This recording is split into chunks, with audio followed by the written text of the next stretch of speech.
15 years ago, I started in this industry as an unpublished author looking for a book contract.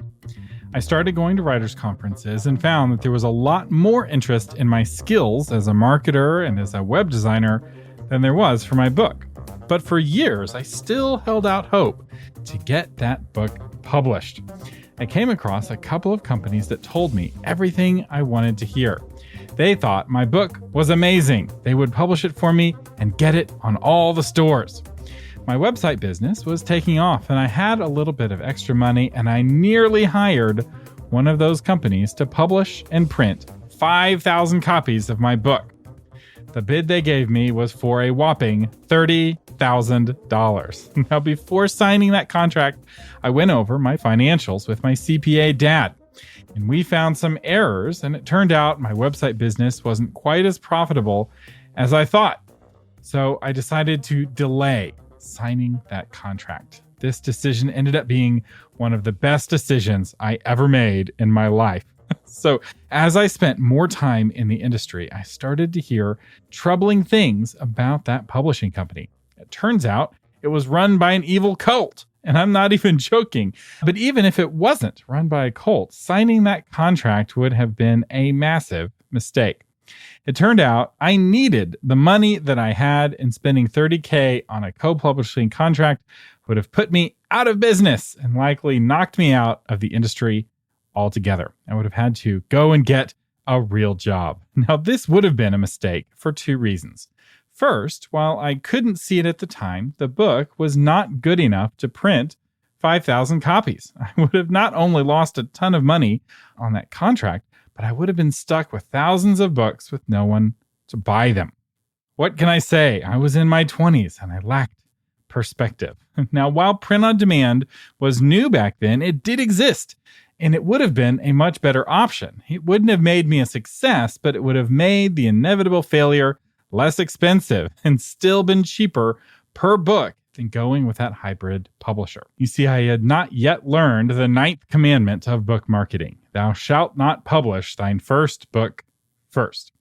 Secondly, hybrid publishing, which is sometimes called co-publishing, is not a good model for most self-published authors, especially for cash-poor 20-somethings trying to start a business. It's a trap I nearly fell into and one I hope to save you from as well.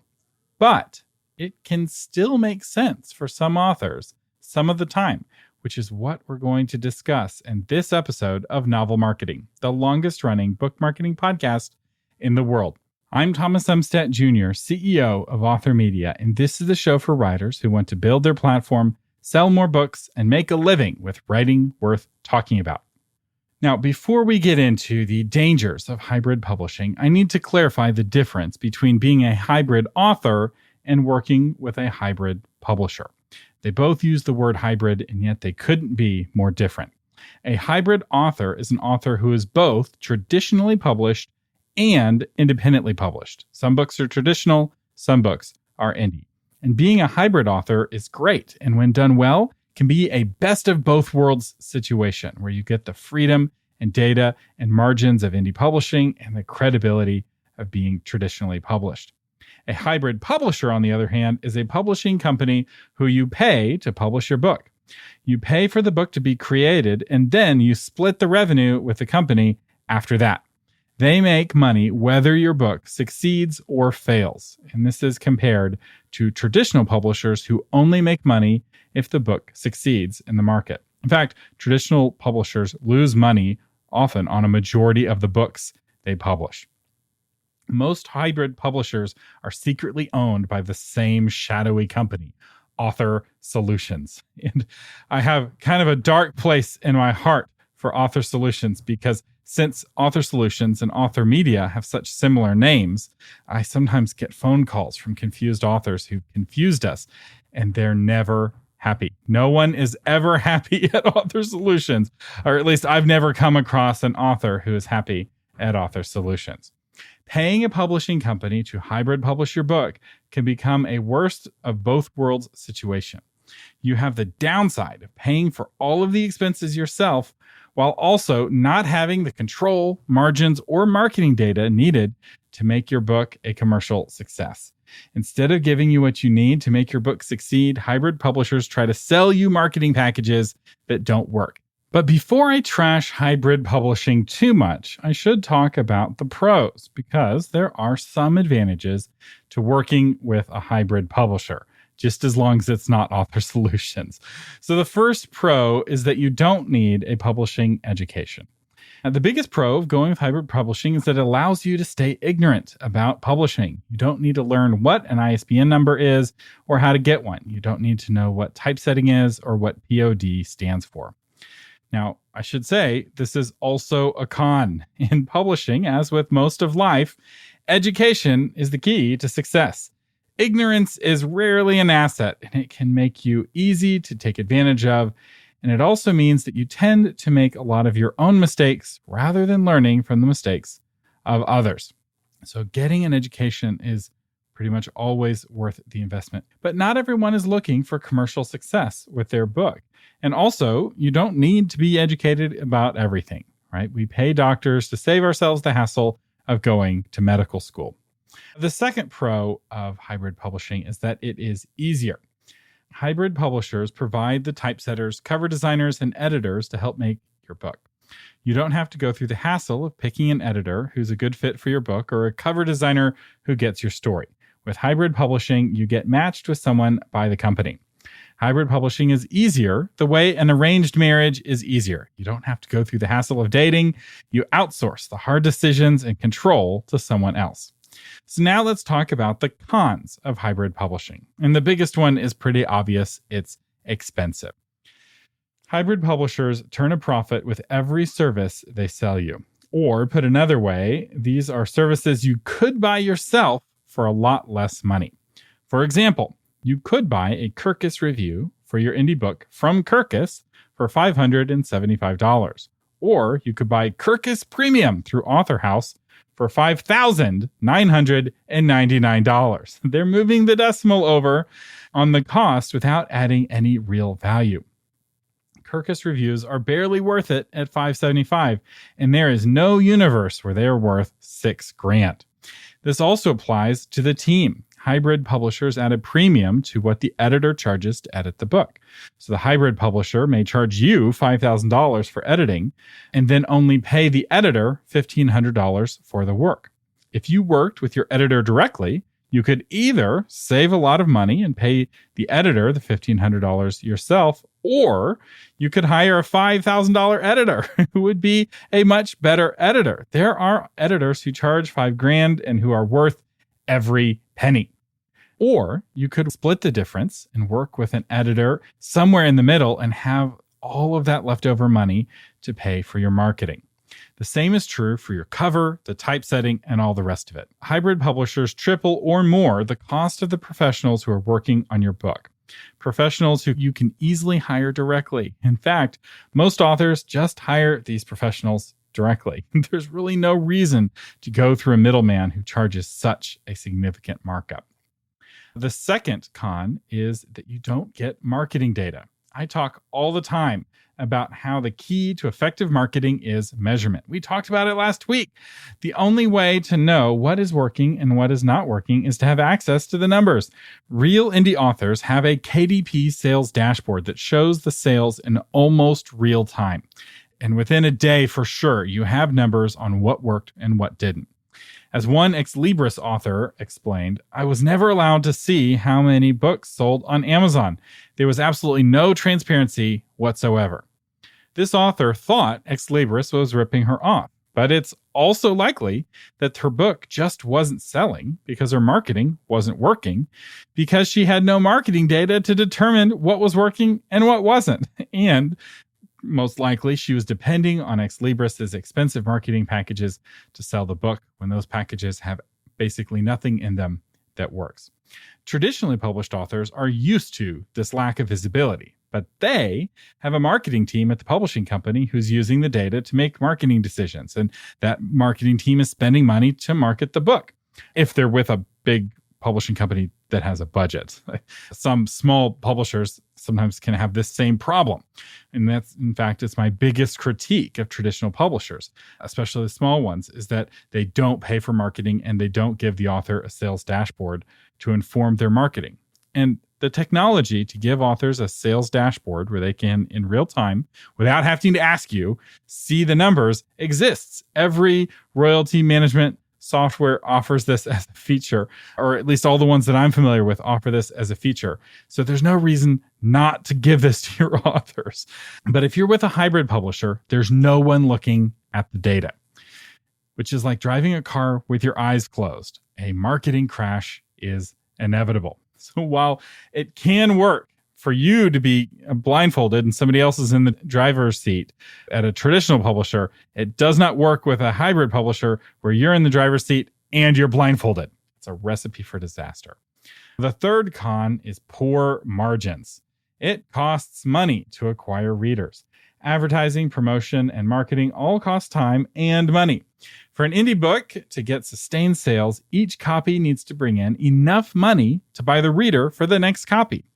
In business, we call this cost of customer acquisition. In publishing, we call it cost of reader acquisition. To be able to afford new readers, you need good margins on your book. A traditionally published author may only make 80 cents per copy, but that's okay because the publisher is paying to acquire the readers out of the publisher's cut, not the author. But if you're only making 80 cents a copy as an indie author, you won't be able to afford marketing and you'll be doomed to obscurity. Some authors with hybrid publishers raise their prices to try to get their margins back. And this is why you'll sometimes see their books selling for $30 or more. They're forced to price their books this high because of how much of a cut the hybrid publisher is taking on each copy. And remember, the author put up all the money to publish the book in the first place. But the problem with pricing your book that high is that it can price you out of the market. Readers are price conscious. They're sensitive to prices, especially during tough economic times. And a reader who might have bought your book for $15 may not buy your book for $30. And what's really sad is when you're making less money off the $30 book than you would have off the $15 book if you were a real indie author. So real indie authors tend to make $3 to $7 per copy. And this can be enough to maintain ongoing advertising campaigns for a steady income, assuming they have the details of their book working, the cover and the marketing copy, the Amazon description, all of which they're able to optimize because they have access to the data and they can see what's working and what's not working. And if something's broken, they can identify what's broken. Makes all the difference. The fourth con is poor quality. A couple of episodes ago, I shared some examples of books with poor pitches. And at first I was like, how on earth am I going to find books on Amazon with poor pitches? There's millions of books and most of them, they're okay. How am I going to really find some good examples of bad pitches? And I was like, oh, I'll just go to one of the Author Solutions imprints. So I went to iUniverse.com, looked up the most recent books they'd published, and I had more than enough examples on the very first page. And so what's sad is that there's a good chance the authors of those books didn't have control or didn't have influence or had no idea the back cover copy was bad. They probably bought some marketing package that came with back cover copywriting, and yet the back cover copy was still very weak. Since hybrid publishers make most of their money from the author, they are not focused on quality. The less they pay their people, the more money they make. So iUniverse reportedly hires mostly non-native speakers outside of the United States for a majority of their book production and editing. Their team is in the Philippines, and fluency in English is not a requirement to work there as an editor. Now, if you want to edit or write copy, you need to be more than proficient in English. You need to be fluent. It doesn't mean you have to be a native speaker, but you have to be a fluent speaker if you want to do a good job with editing or copywriting. These are skills that require fluency. Something that doesn't require fluency is cover designing. I've worked with cover designers around the world and seen incredible results, but I wouldn't hire somebody from another country to write back cover copy, not unless they were fluent in English. The fifth con is deceptive marketing. Hybrid publishers like Westbow Press make themselves look like they are part of a traditional publishing house like Thomas Nelson or Zondervan. They may even promise that the big shots at these publishing houses will look at your book. This is so sleazy. The truth is that Westbow is part of Author Solutions, the notorious Hydra of hybrid publishing. Westbow Press is the worst possible hybrid publisher to go with because it has all of the problems of an Ex Libris or Author House, but at an even higher price. Because Westbow pays a commission to Thomas Nelson or Zondervan or HarperCollins or whoever's sending them clients for those clients. So that overpriced Kirkus review that I was talking about, that was the decibel had been shifted over. Well, at Westbow, it's $1,000 more than it is at Ex Libris. So it's just crazy expensive. I was talking with somebody whose book was at Westbow, and she really thought that this was the self-publishing arm of Thomas Nelson, and then it was Thomas Nelson people who were publishing her book. And I felt so bad for her because she had been misled with deceptive marketing. And this isn't on her. This is on them for lying. And David Gaughran points this out. In fact, I'll link to his article in the notes because he did a really good breakdown of all the terrible things that Author Solutions has been doing. He's going over all the class action lawsuits because there's multiple class action lawsuits against them. But don't blame somebody who's being lied to. Blame the liar. And it's also incumbent on us in the community to spread the word and save people from getting pulled into spending $6,000 for a Kirkus review or $7,000. It's crazy. The final con, and really the tell of these hybrid publishers, is pushy salespeople. Hybrid publishers tend to hire armies of salespeople who use a combination of flattery, telling you everything you've always wanted to hear about your book, and pressure to push people into spending massive amounts of money on their publishing dreams to make their dreams come true. So the website may say it only costs $4,000 to publish your book, but somehow the proposal that you receive always ends to come out to all the money you can afford. I saw one author who was saying she'd spent over £100,000 publishing through an Author Solutions imprint, and my heart just broke for her. Now she's looking into legal action because that money's basically gone. She saw no results for the money that she spent. And as I was doing research for this episode, I went back and read some of the emails I got from that hybrid publisher I almost signed with back in the day. And the salesman's pushiness was my first red flag that maybe something was wrong about this company. Because I remember he gave me a fake deadline on the contract. He's like, this offer's only good for 30 days. And I remember thinking, I don't do that with my clients when selling websites. If somebody can't afford a website, I'm not going to pressure them into buying now and not buying later. Why would they be doing this for selling publishing?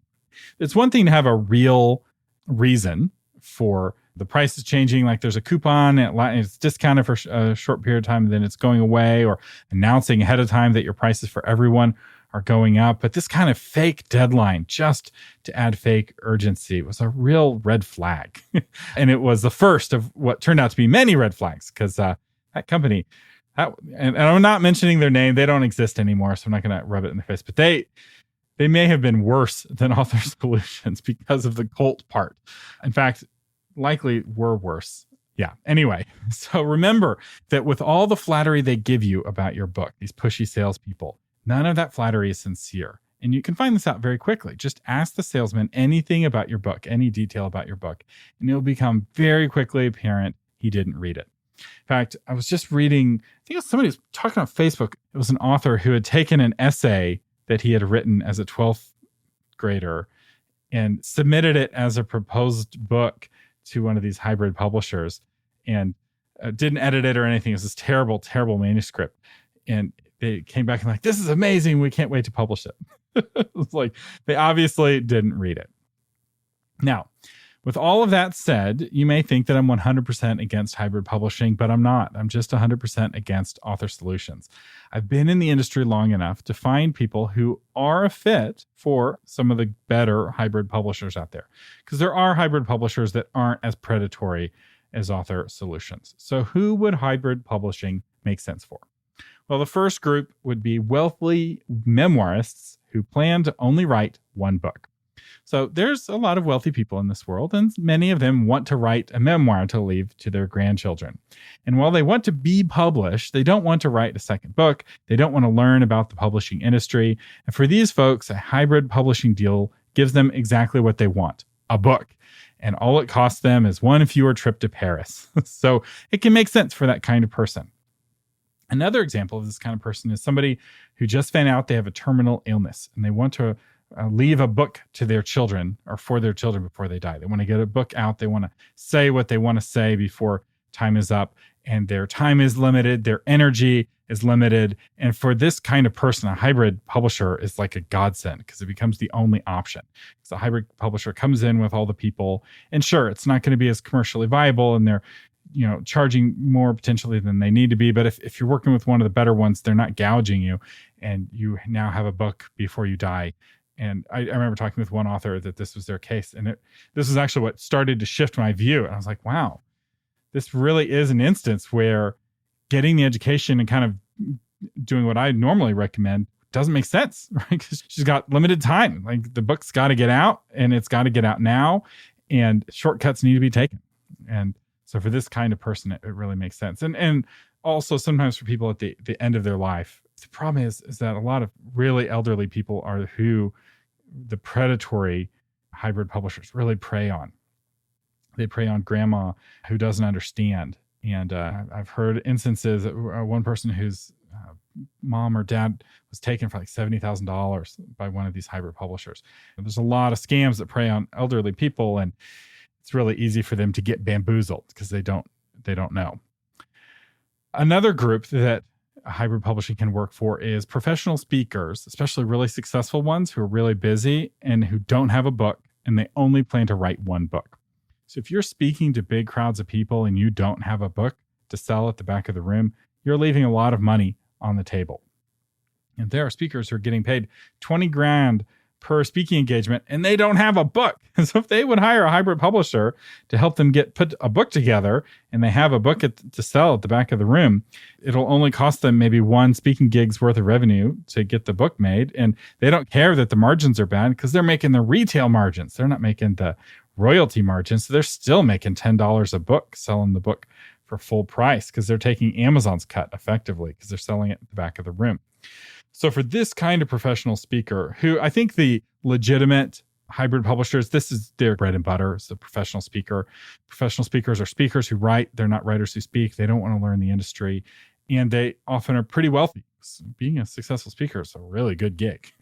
There's a lot of people struggling to get in to professional speaking, but once you get in, it's really good money. And they don't mind paying extra to not have to deal with the hassle of the education. That said, most professional speakers plan to write more than one book. They have more than one book in them. And for them, it is worth it to get a publishing education. If you're a professional speaker, December is dead, right? There's no professional speaking engagements in December. So you can really easily get an education on publishing in your down month. And then you're making more money per book. You have a higher quality per book, and you can indie publish the real way. You can be a real indie author. But if you only plan to write one book, hybrid publishing can make a lot of sense. Another group that hybrid publishing makes a lot of sense for is busy CEOs. If your company spends millions of dollars on advertising, a book about the CEO can be a valuable marketing asset for the company. The salespeople can hand it to potential clients, and customers might buy it at the checkout line if it's a retail business. Hybrid publishers like Scribe Media focus on exactly this kind of author. Yes, they charge $100,000 to publish and write a book for you. But for certain CEOs and high net worth individuals, this can actually be a profitable investment. And the $100,000 includes them ghostwriting the books. They're not just editing it, they're ghostwriting it. So they really do take all of the work off the plate of the CEO. And for many CEOs, this is a good exchange. Their time is so valuable that $100,000 is trivial, comes out of the marketing budget. So they spend $100 less on TV ads. They hardly even notice. And now they've got this marketing asset they can use for years and years to help strategically enhance their marketing. I'm not going to talk too much about that because that's not my target audience for this podcast. Most of you listening to this are planning to be a professional author, right? This is the podcast for people who want to make a living with writing worth talking about. And it's basically impossible to make a living publishing through a hybrid publisher. I know traditional authors who are making a living, and I know indie authors who are making a living. I cannot think of a single author who's published with a hybrid publisher who's making a living. Now, I know hybrid authors who are making a living where they're both traditionally published and they're real indies, but hybrid publishing is not the way to make a living. That said, Here are the hybrid publishers I've heard good things about. So I've been trashing a bunch of companies by name, and they may retaliate. We'll see. But I'm going to list some companies. These aren't endorsements because I haven't worked with these companies personally, but I have heard good things about them. So BookBaby. Heard good things about BookBaby.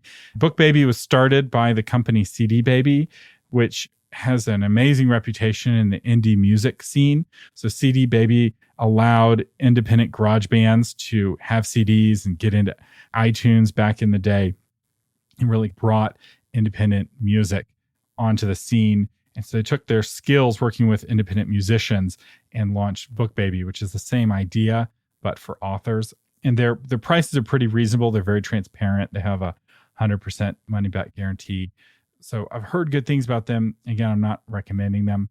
I've heard good things about Redemption Press, and I've heard good things about Scribe Media, like what I was talking about, but only if your company pays for it. If you are an individual, don't pay for Scribe Media. This is the sort of thing that your corporation pays for. If you're going to go high end, and Scribe is very high end, they hire the very best people, and they're very expensive, and they're very fancy. So if you've never heard of them, they're not for you. So if you've had good or bad experiences with any of these hybrid publishers or any others, feel free to share in the comments. If you've had a good experience with Author Solutions, I'm going to hear it. And if you had a bad experience and you need a shoulder to cry on, just go to authormedia.com and leave a comment. So what should you do instead of hybrid publishing? Like I said, most likely you don't fit any of those above categories. You're not the CEO with $1 million marketing budget. You're not a memoirist who is only planning to write one book. You're wanting to make this a career. So what do you do? Well, the first thing is you invest in education. Instead of spending tens of thousands of dollars on a hybrid publisher, you invest in yourself. And this can start with reading books about indie publishing. I recommend Successful Self-Publishing by Joanna Penn. This book is $7.99 on Amazon right now. The Kindle version is 99 cents. Joanna Penn is very generous with her pricing of this book, and it's got 2,000 reviews or nearly 2,000 reviews on Amazon for a reason. So start here. Joanna Penn's got a lot of really inexpensive, really good books on indie publishing. Take courses. There's courses on indie publishing. There's courses on book marketing. I have courses on book marketing that can help you educate yourself on the process and how to make wise decisions with your money. Attend writers' conferences. A great source of connecting with other authors, meeting professionals, and getting an education. And if you haven't already, subscribe to the Novel Marketing Podcast. Get the app on your phone. Get a podcast app on your phone like Pocket Casts, so you can listen to the new episodes as they come out as you're on the go. Hybrid publishers would have you believe that independent publishing is insurmountably difficult. This is not true. Most authors independent publish the real way. They do it. They're real indie authors. Only a small fraction get pulled into hybrid publishing. This means that millions of authors figured out how to independently publish without the need for a hybrid publisher. The answer to most of your questions are often just a Google search away. Type, how do I get an ISBN number into Google, and you will find several helpful articles right there at the top that will walk you through the process. And you'll quickly find that it only takes about 15 minutes and only costs about $125, and you're done. No need to buy some fancy $15,000 ISBN package from some hybrid publisher or whatever nonsense they'll try to sell you. Number 2 is to connect with other authors. The people who get suckered in by Author Solutions imprints tend to have one thing in common. They're not in community with other authors. Author Solutions has a terrible reputation, and authors are constantly saving each other from what we colloquially call a vanity publisher. So when people say vanity publisher, they're meaning Author Solutions. They're also referring to some others like Publish America and Tate that don't exist anymore. But Author Solutions is still around. They keep reinventing themselves. They keep launching new brands. It was spending time with authors as a webmaster that helped save me from the hybrid publisher I almost signed with. And to help with this, I have a free online community of authors. You can find it at www.authormedia.social. You probably heard me reference it many times on this podcast. And this is a place where you can ask questions and get answers from some of the kindest, most knowledgeable, and most generous authors on the internet. I've really been impressed at the community there. So yes, I answer questions there, but 99% of the questions are already answered by somebody else who's giving just as good, if not better, of an answer than what you would have gotten from me. And many of the authors on authormedia.social are students of one of my courses. You can see which courses someone has gone through, but you don't have to go through one of my courses to get access to authormedia.social. It's currently open to the public, at least as I record it in July of 2022. I may charge for it in the future, but I will make you this promise. It will always be free for the people who joined before the shift, if I ever make the shift. So I'll never start charging authormedia.social members for access to the community. And then my third piece of advice of what to do instead is to hire professionals directly. The kind of professionals you can hire directly is typically a much higher caliber than who you would get matched with at a hybrid publisher. And best of all, you can shop around to find someone who's the right fit for your specific book. Because just because someone's a good editor doesn't mean they're a good editor for you. They need to know your genre. They need to know your tropes. For example, for my brother's book, Pilgrim's Progress Reloaded, we needed a Christian sci-fi cover. This is a very specific microgenre, and the very best designer for that microgenre is Kirk DuPont. He designs most of the covers for Enclave Publishing. He's the award-winning, well-known Christian speculative fiction book cover designer. He does more than that, but in that one microgenre, he's the best in the world. I interviewed him a while back on the podcast. He's really good. So my brother hired him directly to do the cover for Pilgrim's Progress Reloaded. No middleman, no problem. Kirk did an amazing job, unsurprisingly. And going with the best designer in the world for a microgenre was still cheaper than buying a cover design from a random designer through a hybrid publisher. So we spent less money for a better quality product. Many of the professional editors and designers that the big publishers hire can also be hired by indie authors. This is one of the interesting things about the industry. The big houses don't tie up very many people as W-2 employees anymore, and they don't tie up very many of them with no compete contracts. Some have that, but most do not. And this means there's a good chance that you could hire the editor of your favorite book to work on your book. And it may cost less than what you would think, and probably less than what a random editor would cost through a hybrid publisher. And now you're working with the best. You're like, but how do I do this? How do I know who edited my favorite book? Just check the acknowledgement section of your favorite book and then Google the name of that person. More often than not, they will come up when you Google them. You go to their website, they'll say, hey, these are the kinds of clients I'm looking for. This is the kind of work I'm looking for. Here's a contact form. Fill out the contact form and boom, you're off to the races.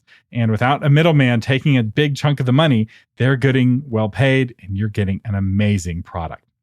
And I'll say at authormedia.social, we have a job board where you can find professionals to work with. It doesn't cost you anything to post a job. And if you're an editor or a cover designer and you're looking for work, it doesn't cost you anything to offer your services. It makes me happy to see all these great matches happening on the job board. You know, when I say live long and prosper, I mean it. And this job board is one of the ways I want to help my listeners prosper, either by finding good help or finding good clients. So let me tell you the rest of the story of what happened with my writing career. So 3 years after I passed on that hybrid publishing proposal, I wrote another book. This was a different book on a different topic. And with that book, I followed the advice I now give on this podcast. It started off as a series of blog posts. Those blog posts, some of them went viral. Collectively, they received over 1 million page views. And then I put the book on Kickstarter and raised $11,000 in pre-orders from my blog readers. The Kickstarter pre-sales paid for all of the costs of making the book, paid for the editing, the cover, the audiobook, the printing, the marketing, and the promotion. I published the book with my own LLC directly through Amazon, just like the real indies do it. And I had my own KDP dashboard. I hired my own team directly. And because of this, the book was profitable from day one. The best part was the book produced the change I wanted to see in the world. Some of my biggest critics read it, and one of them changed his mind on the topic. Probably my biggest critic, actually, changed his mind on the topic. And I was able to get married because the book was about dating and relationships. And I wanted to make it easier for young people like me to find a husband or a wife. And I found my wife. She actually helped with the book. She did my typesetting. Indie publishing is a lot easier than you might think. And I will say I have dozens of free episodes on indie publishing. It's a whole category. Go to authormedia.com. You'll find episode after episode walking you through many aspects of indie publishing. And you don't need to spend tens of thousands of dollars paying someone else to self-publish for you. You just need to listen to those free episodes. For some of you listening, I may have just saved you thousands of dollars. And if that's you, would you consider becoming a patron on Patreon? The patrons who support this show on Patreon keep these free episodes coming every week. Now, if you're wanting more help, if you're like, yeah, but I have some questions I need to ask them, there is a way where you can get your questions answered. I host a live Q&A with patrons every month where I answer all kinds of publishing questions live on the air. And I've had many patrons who've used those Q&As to lead them through the indie publishing process. So this is where you can get your questions answered by me. And you can become a patron for as little as $4 a month, which is an amazing deal for what you get. So you get the live Q&A session. You get the warm feelings of knowing that you keep this podcast on the air. You also get exclusive discounts on many of my courses and more.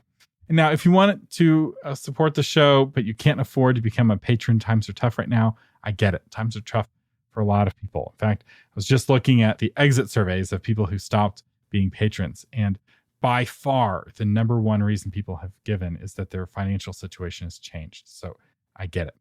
And if you want to support the show, just share this episode with one writer you think might be tempted to go with a hybrid publisher. And if you're one of those patrons who stuck with it and you're still supporting the show, I just want to say thank you so much. I also want to thank all the new patrons that joined last month. So we had a lot of new patrons join last month because of our Patrons Appreciation Month. So I gave away a free gift to our patrons last month, and there are quite a few. And yes, I'm going to read all of their names, and then I'm going to give the credits because I really do appreciate each and every one of you. So our new June 2022 patrons are Barbara, Claire Kane, Carol Graft, Sandra Taylor, Susan Ledoux, Chris Whitlock, Avisha Ashekazi, Witold Niluskowski, Barbara Harper, Karen Lubers, Marcia Cole, Susan Kirby, Angela Merkel, Carolyn Legau, Deborah Barnsdale, S.K. Randolph, Ted Gray, Catherine Briggs, Ryan Rivers, Gordon Palmer, Janice Wildley, Leanne Lee Austin, Jane Gluncher, Stephanie Krem, Darcy Fitzallen, Christina, Sue Howell, MZ, Christina, Dale Bickle, Debbie Maxwell Allen, Karen, Autumn Grayson, Ida Smith, Kay Miller, Gary F. Chris, Becca Werewol, Isabel Peterson, Emily Enger, Katie Robles, Hope Runsack, Babette Edwards, Dr. Susan Corso, Angela Meyer, Crystal Day, Kat, JM, April Hammond, Zoe Mashberg, Lisa Woolery, Denise LeJuan Peters, Erica, Engel Ackerman, Nancy Rathburn, Charlene Mossman, Joanna Shoup, David Young, Etta Welk, and Lisa Nixon. So there's a lot of new patrons. I really do appreciate every single one of you for helping keep this podcast on the air. The Novel Marketing Podcast is a production of Author Media. Our producer is Lori Christine. This episode's audio was edited by William Umstadt, and the blog post version is crafted by Shauna Lettler. To read the blog version of this episode, visit authormedia.com/331. I'm Thomas Umstadt Jr. saying thank you for listening and live long and prosper.